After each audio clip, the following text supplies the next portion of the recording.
Hello all, welcome back.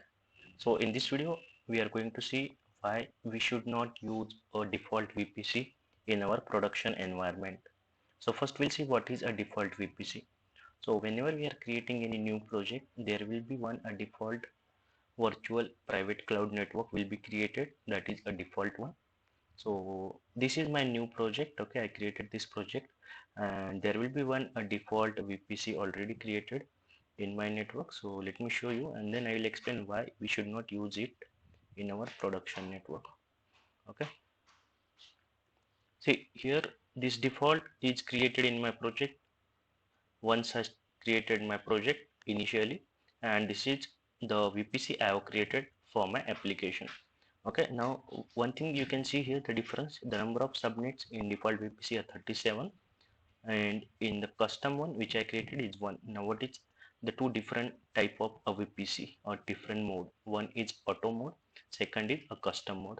So auto mode means it will create subnet in each available region. So currently Google has 37 region, so it will create subnet in all 37 region, and that is not feasible because we have to use IP ranges, private IP ranges efficiently. So this auto mode VPC is not at all recommended in a production.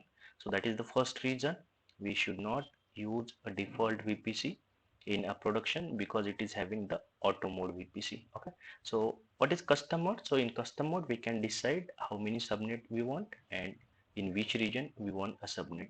So suppose if I want to go and create a VPC network, it will ask which mode I want.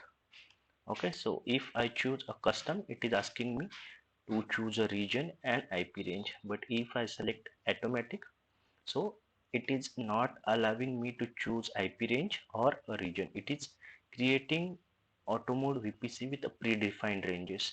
But if you are designing a network for your application, then you have to choose your own IP ranges from the private IP range.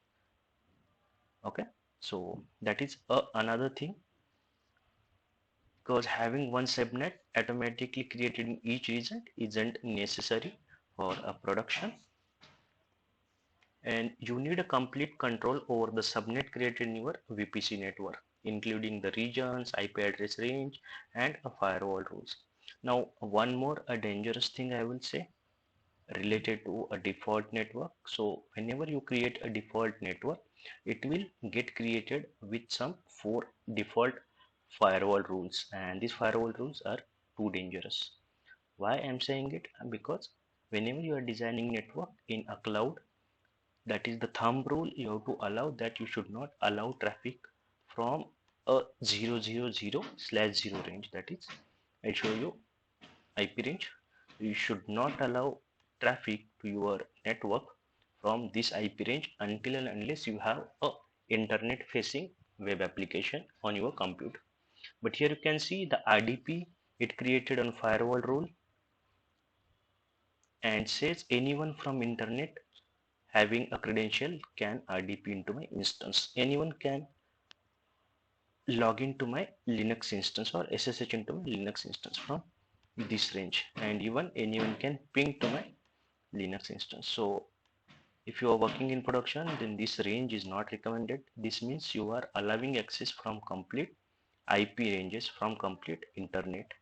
Okay, so that one thing you have to remember. If you are creating network, then do not use this default network, because this will have firewall rules created which will allow the traffic from complete internet, and once the project created, you will be in a compliance issue.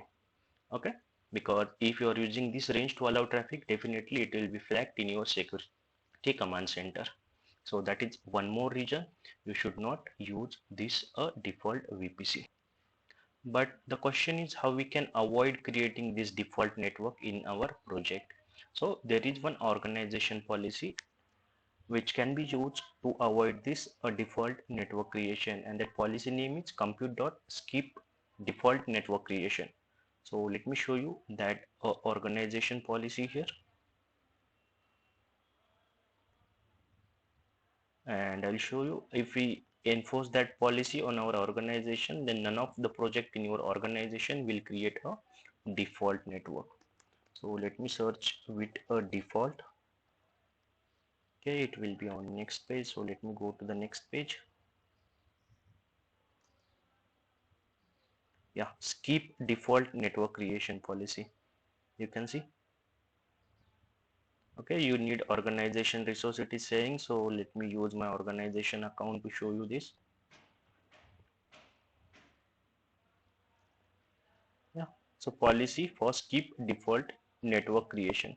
So this is the result of merging policies. Okay, this is not required. So this boolean constants keep the creation of default network and related resources. What is related resources? So VPC contains 37 subnets and 4 firewall rules and static routes. So it won't be created if you skip this default network creation. So you have to enforce this policy in your production when you are using your production network, and that is a main thing you have to remember when you are designing your production network. So hope you understood why we should not use a default network and why this is a best practice. So going forward, always remember, do not use a default network and just make it practice even if you are using a free trial account or you are doing some POC or hands-on. For production, even in Google documentation, it recommended to use a custom mode VPC, not a auto mode VPC. So hope this helps, and let me know if any question in comment section. I'll try to answer that. So thank you for watching this video.